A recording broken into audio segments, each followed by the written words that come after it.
use of weapons and sort of this being beyond a peaceful protest. We left that point a long time ago, and so we're just continuing to see these reports coming in as we are speaking. Yes, it's just the and sort of be beyond side on the a block peaceful here. protest. We left that point a long time ago, and so Do we're you just know what sort of authority Capitol Police have if I'm getting an emergency alert from the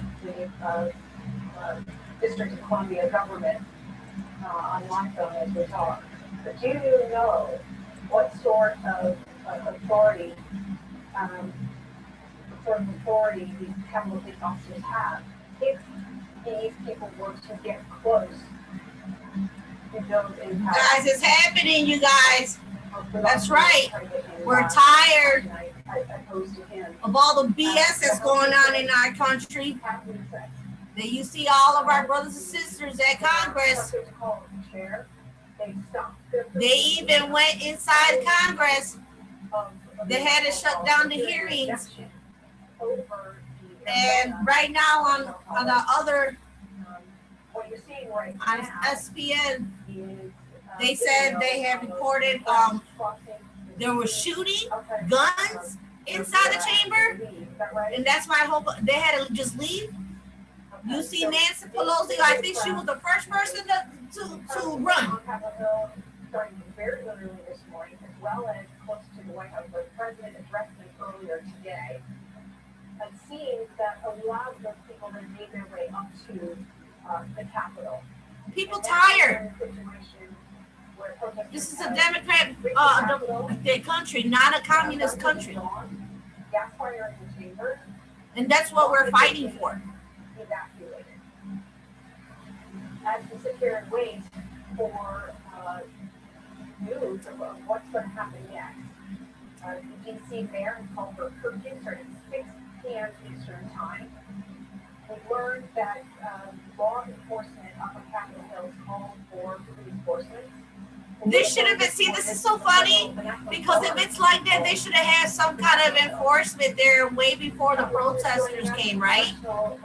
Where was the Secret Service? Where was the security? I mean, come on now. This is Neil with this feedback with you again. I think this is we're both here. Said anybody who has anything to do with freaking China, get them out of here. Get them out of here. Get them out of freaking office. Because we know there's people that's been dealing with the CCP. I don't even watch the news, but I had to watch this. And then I was sitting watching it, watching the speeches, laughing at those Democrats. And all of a sudden everybody just started moving quick. The speeches stopped. By the protesters with tear gas. We assisted some Capitol Police officers, helping them wash their eyes out. And they have advised us for the moment to shelter in place. So that's what we are doing. I know some of my colleagues, their text messages to Twitter are still on lockdown inside the House chamber. It's my understanding that the lawmakers have been escorted out of the chamber already. I'm not sure where they were told or where they were taken to. How are you going to rig an election and then think the people was going to go along with that? Nah. We're trying to breach that chamber. So right now, is your understanding that they have not made it inside the House chamber, or they have? Because I'm 2 floors down, all I can tell you is what I've seen on Twitter and from some of my colleagues. It just looks like chaos. There's definitely the tear gas deployed outside, just outside the House chamber doors. It appears that there was some tear gas inside the chamber itself. However, I can't confirm that from my vantage point, which is about a couple floors down from the House chamber itself. all I know is there is a heavy police presence, but also a lot of pandemonium, given that a number of police officers have been injured in this melee. And so it's not very organized at the moment, and it's very terrifying. Wow. That one obviously hoping you, everyone up there, stay safe during this. Have you been told what happens? Let's look at the protests outside. What is doing right now to get the situation under control? Not on any official level, just in very basic, quick conversations I had with the officers who we were assisting. They advised either that we shelter in place or that we try to move towards some of the house office buildings. But again, because there's not a whole lot of information, we are unclear about where exactly we should go. There also, about 45 minutes ago, was an announcement that came over the loudspeakers in the Capitol that talked about the external security threat. As you know already, the entire Capitol complex is on lockdown. People cannot come and go freely if you are somebody who works in the Capitol. So there's also the challenge of everybody focus with the love and light. Love and light. By far, if the Capitol itself is on lockdown. When you talk about the protesters even getting onto the Capitol steps of the Capitol, where if you're up there, you're not, a lawmaker has no more allowed those steps. It really is one of the most secure buildings in the country. There are people guarding the building at all times. To me, from how I'm looking at this, it seems that the Capitol Police chose not to engage and probably chose not to inflame the situation. There wasn't much resistance from the Capitol Police officers to the hundreds or thousands of protesters that are here on the grounds. They did earlier in the day try to keep those protesters at a distance with some external fencing around the perimeter, but clearly those perimeters were breached, and as we saw from some of the pictures, some of the walls were scaled. I did see on one of the sides of the Capitol there was broken glass. Protesters were trying to break the glass through, and it's unclear to me from where I am how exactly they got in or where exactly they got in, but it appeared to me that there was not, the Capitol Police, which is usually very strict about access to the Capitol, that they did not choose to resist the protesters and in order perhaps not to inflame the situation. Jennifer Bendry, who reports for the Huffington Post, sent out a tweet 2 minutes ago. Nancy Pelosi is safe. The Speaker of the House is confirming with no other details. She was the first one to run. She writes. Oh, when everything is in commotion, everybody was running around. She was ghost. What the Capitol Police would do, have done. Someone had to step in and say, "Hey, we're about to do a recess." Other high top officials out of this situation and get them to an area where they are protected. It's real funny after these hearings that where, I would love to see that the National Guard comes in after the hearings and start arresting those traitors. After the president, after the Vice President Mike Pence, she is second in line to the presidency, as is the Senate Pro Tem in the Senate, and so there would be a desire to get her in a very safe place. I believe there are. It is kind of funny how they voted her in. Though I can't speak to Sunday. I believe there are Sunday of all days of the week. Sunday, before and this. I would assume that they would have taken the speaker and other key members of leadership to those secure rooms, or if they could, they would take them off-site to another secure location. Here's a picture of one of the protesters. There's the Senate representative from Colorado. Of the presiding. She is a firecracker. She's a Republican, and I forget her name, but she was on point. Go to you. What have you learned? Greta, the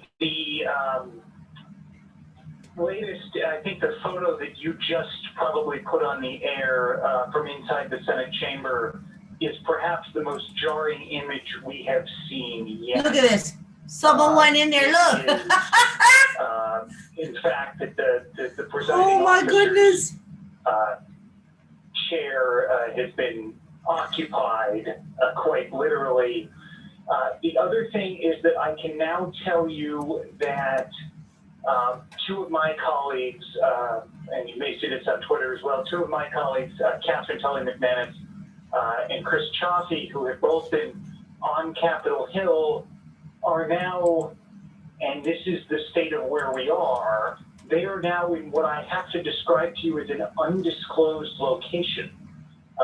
And so we are in the situation now where there are areas in the Capitol complex, places where people have been taken that because of the ongoing security situation and basically the building being overwhelmed, that we're trying to basically keep people in secure areas away from what you're actually seeing on sort of these poll cameras and elsewhere.